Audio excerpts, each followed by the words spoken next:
Hello students, welcome to our YouTube channel Career Planet. Electromagnetic induction की third sheet हम discuss करेंगे आज, जिसमें न्यूमेरिकल्स आपको बताने हैं, न्यूमेरिकल्स आपको करने हैं। सो स्टार्ट करते हैं। देखो न्यूमेरिकल वाली वर्कशीट इसकी। Question number 1, in a wall there is a metallic framed window. Wall में एक मेटेलिक फ्रेम विंडो है, साइज दे रखी है 120x50। द टोटल रेजिस्टेंस, ठीक है, the total resistance of frame is 0.01 ohm. Determine the charge flowing on opening the frame from 90 degree if h equals to 0.36 Gauss. अब यहाँ पर आपको बोला है कि ये जो फ्रेम है आपका मेटेलिक फ्रेम, इसका जो रेजिस्टेंस है, एरिया आपको गिवन है। देखो मैं डेटा लिख देता हूँ पहले, क्या क्या गिवन है। मेटेलिक फ्रेम विंडो है, विंडो का एरिया बताऊँ। एरिया क्या होगा विंडो का एरिया होगा 120x50, तो 120x50। अब सेंटीमीटर स्क्वायर को मीटर स्क्वायर में कन्वर्ट करना है तो 10⁻⁴ आएगा, ठीक है। तो 10⁻⁴ आ गया। 1 सेंटीमीटर स्क्वायर को मीटर स्क्वायर में कन्वर्ट करने के लिए 10⁻⁻2 जी होता है, बट यहाँ पे एरिया है तो 1 सेंटीमीटर वो है, 1 सेंटीमीटर ये रहा, 1 वो, तो -4 आ गया। अब 12x5 क्या होता है, 60 होता है, ठीक है। फिर ये 3 0 आ गए, 2 0 60 ये आ गया, इंटू 10⁻⁴। तो -4 के बाद 3 0 तो आप कैंसिल कर सकते हो, -1। अब 6/10 मतलब एरिया हो गया 0.6 मीटर स्क्वायर। तो सबसे पहले तो एरिया कन्वर्ट कर लिया मीटर में, ठीक है। देन रेजिस्टेंस गिवन है आर की वैल्यू होती है 0.01 ohm. Determine the charge flowing. अब हमें बोला है चार्ज की वैल्यू निकालो, तो आपको ध्यान हो इंड्यूस चार्ज का फॉर्मूला क्या होता है, -ΔΦ अपॉन आर, -ΔΦ/r होता है, ये इंड्यूस चार्ज का फॉर्मूला। और -ΔΦ मतलब माइनस क्या होगा, φ2 - φ1 अपॉन आर, ठीक है। तो फ्लक्स की दो वैल्यूज हमें यहाँ पे सोचनी पड़ेगी कि फ्लक्स की क्या वैल्यू होगी। इफ बोला determine the charges flowing and opening the frame from 90 degree. जो फ्रेम था विंडो का, मेटेलिक फ्रेम जो था विंडो का, उसको आपको 90 डिग्री तक ओपन करना है। तो जैसे आप 90 डिग्री ओपन करोगे, ठीक है, तो मैग्नेटिक फ्लक्स में चेंज आएगा। तो मैग्नेटिक फ्लक्स में चेंज आएगा तो 90 डिग्री पर होगा आपका फाइनल फ्लक्स, और इनिशियली फ्लक्स होगा 0 डिग्री पर। तो यहाँ पर φ2 की वैल्यू देखना। φ2 की वैल्यू में लिखूंगा BA cos 90। फाइनली कितने डिग्री पर ओपन कर दिया मैंने, 90 पर। तो इनिशियली जब आपने ओपन किया था तब कितना एंगल होगा, तब एंगल होगा 0 डिग्री, cos 0 डिग्री, और डिवाइड बाय रेजिस्टेंस, ठीक है। तो यहाँ पर ध्यान से देखो, तो BA cos 90 क्या होता है, 0। तो ये वाली वैल्यू तो 0 हो गई। अब माइनस माइनस हो जाएगा प्लस, और प्लस BA cos 0 तो 1 होता है। तो इंड्यूस चार्ज की वैल्यू आ जाएगी, Q इन की वैल्यू आ जाएगी +BA upon R। Induce charge की वैल्यू क्या होगी, +BA अपॉन R। +BA कैसे, माइनस माइनस प्लस हो गया, और cos 0 1 हो गया, तो +BA अपॉन R। अब B की वैल्यू कितनी है, B की वैल्यू ये रही, हमें दिया है FH। H मतलब मैग्नेटाइजिंग फील्ड होता है, जो अप्लाइड फील्ड है वो 0.36 गॉस है। तो हमें जो B लेना है वही ये लेना है, B = आएगा 0.36 गॉस। क्या हम गॉस को कन्वर्ट कर सकते हैं टेस्ला में? कैसे कन्वर्ट करेंगे? 1 गॉस = हाउ मच टेस्ला, या 1 टेस्ला = हाउ मच गॉस, ये रिलेशन पता होना चाहिए। गॉस CGS यूनिट है, तो B की वैल्यू आ जाएगी 0.36 इंटू 10⁻⁴ टेस्ला। ये मैग्नेटिक फील्ड होगा टेस्ला में, जबकि आपको पता है 1 टेस्ला = 10⁻⁴ गॉस, ठीक है। तो 1G = हो जाएगा 1/10⁻⁴, तो 10⁻⁴, ठीक है। तो B की वैल्यू ये पुट करनी है। एरिया आपने निकाल ही लिया, एरिया आपके पास ये रहा, ये एरिया है, और रेजिस्टेंस भी आपके पास ये रहा, ठीक है। तो ये तीनों वैल्यूज हमें दे रखी है, तो चार्ज इंड्यूस की वैल्यू हम इजीली निकाल सकते हैं। अब देखो, सबसे पहले हम रखेंगे B की वैल्यू, तो B की वैल्यू कितनी है 0.36 इंटू 10⁻⁻⁴। एरिया की वैल्यू कितनी है 0.6 और रेजिस्टेंस कितना है 0.01। ठीक है, तो 0.01 रेजिस्टेंस हो गया। तो ये 2 पॉइंट हैं और ये 2 पॉइंट है तो हटा देते हैं, पॉइंट से पॉइंट्स कैंसिल हो गए। अब बचा एक 0.6 का, तो 36 × 6 हम कर सकते हैं आराम से। 36 × 6 करोगे वैल्यू आपको मिल जाएगी 36 × 6 और 0 आप देखो 10⁻⁴ -5 हो जाएगा, तो 10⁻⁵ हो जाएगा। तो ये वैल्यू मिलती है आपको 2.16 ×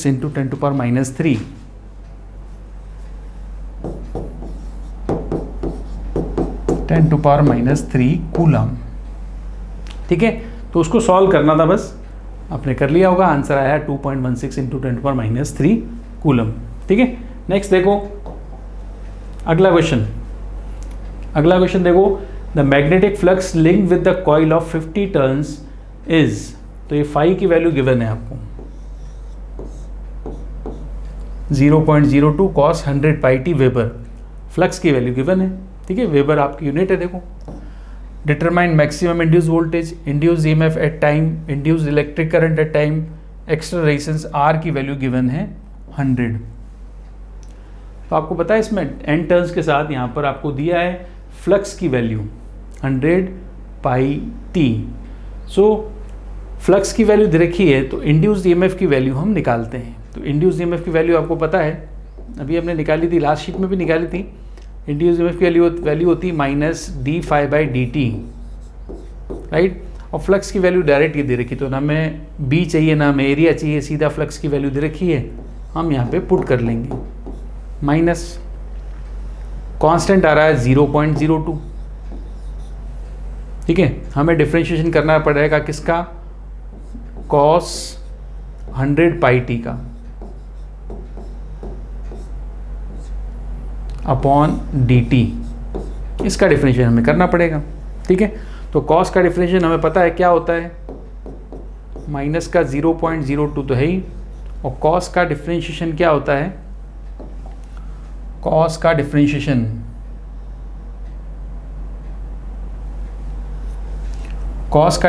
होगा माइनस साइन। ठीक है, cos का डिफरेंशिएशन होता है माइनस साइन, तो माइनस और साइन के साथ जो मल्टीपल होगा, t का जो मल्टीपल होता है उसको मल्टीप्लाई कर देते हैं, 100π साइन 100πt, ये आपने डिफरेंशिएशन कर दिया। अभी जो 100 है, ये पॉइंट यहाँ पे पॉइंट है, यहाँ पे 100, ये कैंसिल हो जाएगा, 2π आ जाएगा। सो इंड्यूस्ड ईएमएफ हो जाएगा, एक तो माइनस माइनस प्लस हो गया, पॉइंट के 2 जीरो यहाँ से हट गए तो बचा 2π, फिर आ जाएगा साइन 100πt, और ये जो वैल्यू होती है 2π, इसको बोलते हैं हम peak value maximum voltage, E not की वैल्यू आ गई 2π वोल्ट। तो सबसे पहला आंसर तो आपको ये मिला, क्योंकि पहला बोला है मैक्सिमम, फर्स्ट क्या बोला है आपसे, मैक्सिमम इंड्यूस्ड वोल्टेज, दिख रहा है आपको, फ्लक्स की वैल्यू दी थी, सबसे पहला पूछा है मैक्सिमम इंड्यूस्ड वोल्टेज, राइट। फिर आपसे बोला है इंड्यूस्ड ईएमएफ एट टाइम, अब इस टाइम पर हमें इंड्यूस्ड ईएमएफ निकालना है। ठीक है, तो इंड्यूस्ड ईएमएफ इस टाइम पे निकालना है तो निकाल सकते हैं हम, पहला तो आ गया। सेकंड आपसे पूछा है इंड्यूस्ड ईएमएफ एट टाइम, तो आप देखो बी, इंड्यूस्ड ईएमएफ निकालना है किस टाइम पर, टाइम की वैल्यू गिवन है 0.01 सेकेंड। ठीक है, तो यहाँ पे ये रख सकते हैं 0.01 सेकेंड। इंड्यूस्ड ईएमएफ की वैल्यू क्या थी, 2π साइन 100π, और टाइम ये आपको दे रखा है 0.01। ठीक है, तो यहाँ पर अगर आप ध्यान से देखो तो 2π, और यहाँ अंदर हो जाएगा साइन के अंदर पाई, और साइन पाई होता है 0, तो इंड्यूस्ड ईएमएफ आ गया 0। तो induced EMF at time 0.01 second आएगा 0।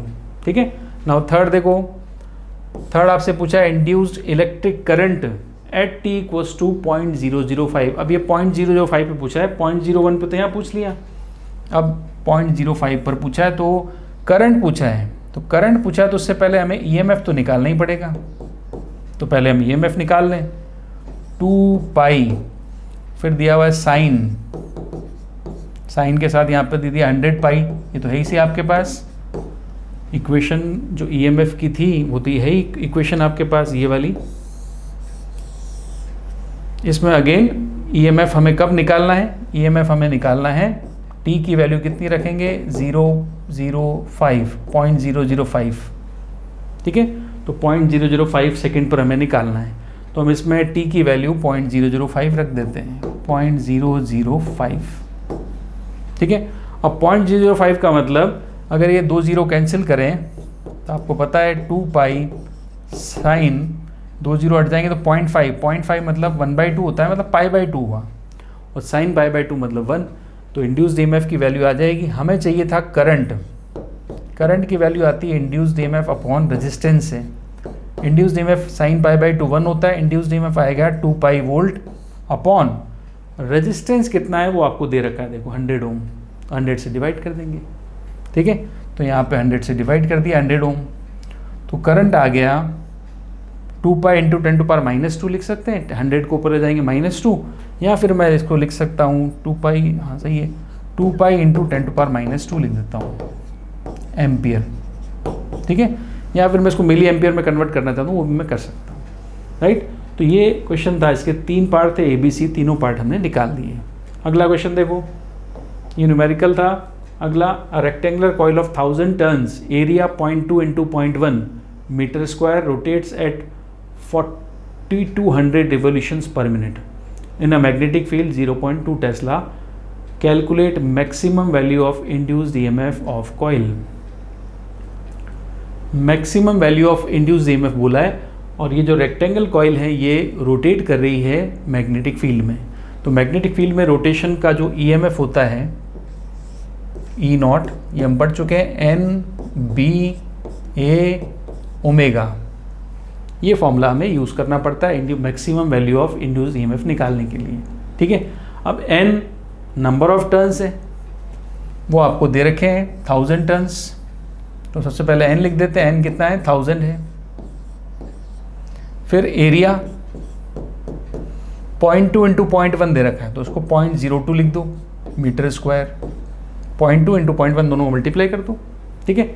देन बी आपको दे रखा है मैग्नेटिक फील्ड, वो दे रखा है 0.2 टेस्ला, 0.2 टेस्ला। अब ओमेगा चाहिए, ओमेगा के लिए रखा है यहाँ पे 4200 रिवोल्यूशंस पर मिनट, आरपीएम दे रखा है रिवोल्यूशंस पर मिनट, हमें चाहिए होते हैं रिवोल्यूशंस पर सेकेंड। तो n की वैल्यू गिवन है 4200 आरपीएम, ठीक है। तो 4200 आरपीएम है अगर, तो 4200 पर मिनट 4200, तो पर सेकंड क्या होंगे, कम होंगे ज़्यादा होंगे, कम होंगे। तो हमें क्या करना पड़ेगा, 60 से डिवाइड करना पड़ेगा, तो ये आरपीएस आ जाएगा, ठीक है। तो 0 से 0 कैंसिल, और 420/6, तो कितनी बार कैंसिल होगा 7 टाइम्स, तो 70 आ गया, 70 आरपीएस। बट ये फ्रीक्वेंसी आई है, 70 आरपीएस है फ्रीक्वेंसी, हमें चाहिए ओमेगा। तो इससे हम n से हम क्या निकाल सकते हैं, ओमेगा। ओमेगा इक्वल्स टू होता है 2 पाई n, n की वैल्यू है 70 इंटू 2 हो जाएगा 140 पाई, ओमेगा इक्वल्स टू 140 पाई, ठीक है। तो हमें ये सारी वैल्यूज़ इसमें पुट करनी है ताकि हम E0 की वैल्यू निकाल सकें। तो हम ये E0 की वैल्यू निकाल सकते हैं, E0 की वैल्यू हो जाएगी NBA ओमेगा, n कितना है 1000, सबसे पहले n लिखूं तो 1000, ठीक है, यहाँ से वैल्यू पुट कर रहे हैं। फिर b कितना है 0.2 मैग्नेटिक फील्ड आ गया, NB। a कितना है, a हो गया 0.02 हो गया, ठीक है। 3 0 मिल गए थे, 3 पॉइंट्स मिल गए, डेसिमल हट जाएंगे। देन NBA ओमेगा, ओमेगा मिल गया आपको 140 पाई, इसमें आपको मल्टीप्लाई करना है 140 पाई, ठीक है। तो 1 0 तो ये पॉइंट गया, 2 0 और से 2 पॉइंट चले गए, तो आएगा 4, 2 इंटू 2 क्या आया 4 और 140 आया। तो E0 की वैल्यू 4 इंटू 140 पाई, ठीक है। तो 14 इंटू 4 ये हो जाएगा 56, 56 मतलब 560 पाई, ई नॉट की वैल्यू आ जाएगी 560 पाई वोल्ट। ये मैक्सिमम वोल्टेज है, मैक्सिमम वोल्टेज जो इस रेक्टेंगल कॉइल में डेवलप होगा। NBA ओमेगा नॉट में वैल्यू पुट करके हमने निकाला, ठीक है, राइट। और इसको अगर हम मल्टीप्लाई करें पाई से तो मल्टीप्लाई कर सकते हैं, तो 1758 आ जाएगा। ई नॉट की वैल्यू 1758.4 वोल्ट। पाई में नहीं लिखो तो पाई की वैल्यू 3.14 होती है, मल्टीप्लाई कर देंगे, ठीक है, तो वैल्यू आ जाएगी 1758.4 वोल्ट, राइट। ये था EMI का न्यूमेरिकल। अगला और देखो, a conducting rod of length L 1 metre rotates in angular velocity with an angular velocity at the rate of 50 revolutions per second normally to a magnetic field of 0.01 Tesla from one end. Calculate the induced EMF between the ends of the rod. अब देखो इधर, ये एक rod है, इस rod को magnetic field में ऐसे रोटेट कर रहे हैं, ठीक है। L लेंथ की रॉड है, तो आपको इसमें इंड्यूस्ड EMF का रिलेशन पता होगा इसके एंड्स पर कि कितना EMF इंड्यूस होता है। ये होता है half B omega L square. ये आपने पढ़ा है formula. Induce EMF in a conducting rod when it is rotating in magnetic field B। तो L लेंथ की रॉड है, B मैग्नेटिक फील्ड में ओमेगा से रोटेट कर रही है, ठीक है। तो मुझे चाहिए वैल्यूज़, देखो सारी, हाफ B कितना दिया, 0.01 टेस्ला, 0.001 टेस्ला में दे रखा, कन्वर्ट करने की ज़रूरत नहीं है। ओमेगा के लिए आपको n चाहिए होता है RPS में, रिवोल्यूशंस पर सेकंड में, तो यहाँ पे वो क्लियर गिवन है 50 रिवोल्यूशंस पर सेकंड, मतलब n गिवन है। ओमेगा होता है 2 पाई n इंटू लेंथ का स्क्वायर, और लेंथ की वैल्यू कितनी है, 1 है, तो 1 का स्क्वायर, ठीक है। तो ये हम सॉल्व कर सकते हैं इजीली। अब देखो, इंड्यूस्ड EMF की वैल्यू 2 से 2 कैंसिल कर दिया, 0.001 इंटू पाई इंटू n कितना है, 50 है, इंटू 1, तो 1 ही रहेगा, ठीक है। तो ये वैल्यू आ गई हमारे पास, राइट। सो पाई की वैल्यू और 50 की वैल्यू हम मल्टीप्लाई कर सकते हैं इसमें। 50 आ गया तो 1 0 तो हमने कैंसिल कर दिया ऐसे, तो 1 0 यहाँ से हट जाएगा, तो ये पॉइंट यहाँ आ जाएगा, ठीक है। तो 1 0 हट जाएगा, यहाँ से पॉइंट आ जाएगा, तो उसको नीचे लिख देते हैं। चलो, ये आ जाएगा 50 को 0.01 से मल्टीप्लाई करो तो 0.05 पाई ये आ जाएगा, ठीक है, 0.05 पाई वोल्ट। ये EMF इंड्यूस होगा between the ends of rod, ठीक है। तो ये इसका आंसर है, half B omega L square की वैल्यू पुट करके आंसर निकालना है, ठीक है। तो ये था लास्ट क्वेश्चन इस शीट का। तो EMI के क्वेश्चन हमने कंप्लीट किए, ये वर्कशीट के जो क्वेश्चन थे हमने कंप्लीट किए यहाँ पर। अब इसके बाद चैप्टर स्टार्ट होगा ऑल्टरनेटिंग करंट AC, जिसमें न्यूमेरिकल बहुत सारे हैं, न्यूमेरिकल बेस्ड चैप्टर है। तो इस चैप्टर आगे की वर्कशीट करने के लिए आपको इस चैप्टर के सारे फॉर्मूले, सारे कॉन्सेप्ट याद होने चाहिए। तो थोड़ा सा पढ़ के आइए, जहाँ पे जो यूज़ होगा मैं आपको बता ही दूंगा, फिर भी आप थोड़ा सा चैप्टर को पढ़ेंगे, पढ़ के आएंगे तो आपको न्यूमेरिकल करने में, कॉन्सेप्ट पढ़ने में अच्छा लगेगा। इसके बाद वाला AC जो अल्टरनेटिंग करंट है, उसमें बेसिकली मैं बता दूं आपको सारे तरह के सर्किट्स हैं, उन सभी तरह के सर्किट्स का इम्पीडेंस, रिएक्टेंस और पावर फैक्टर और पावर, ये सब हमें निकालना है, तब हम आगे इसमें न्यूमेरिकल हम कर पाएंगे, ठीक है। तो मिलते हैं नेक्स्ट लेक्चर में अगले AC की वर्कशीट के साथ। Till then, good bye.